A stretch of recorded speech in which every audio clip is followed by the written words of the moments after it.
చూపిస్తూనే ఉంటది. అమ్మ కూడా బాధపడతారు.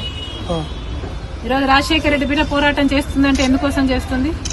ఆంధ్ర రాష్ట్రంలో బిడ్డలకు ఉద్యోగాలు రావట్లేదని పోరాటం చేస్తే కనీసం సెక్రటేరియట్ లో రిప్రజెంటేషన్ ఇవ్వడానికి కూడా ఈ రోజు హక్కు లేదు. మాట్లాడడానికి స్వేచ్ఛ లేదు.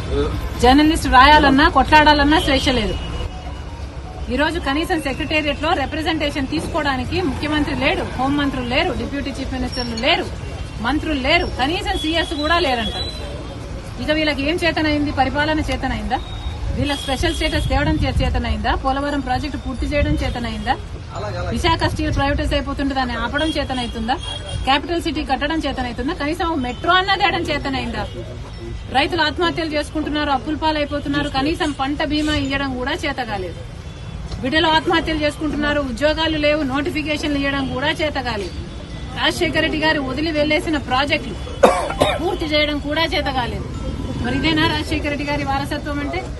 ఆలోచన చేయాలి. ప్రజల కోసం కొట్లాడుతున్నామే. మీరు ఈ రోజు కనీసం కనికరం లేకుండా, మహిళలను చూడకుండా రాత్రి నన్ను పార్టీ ఆఫీస్ లోనే ఉండేటట్టు చేశారు. పాపం కదా? ఒక ఆడపిల్లని ఇలా చేయడం పాపం కదా? పాపమే. ఆంధ్ర రాష్ట్ర ప్రజలకు, ఆంధ్ర రాష్ట్ర యువతకు చేస్తున్నది వీళ్ళు పాపమే.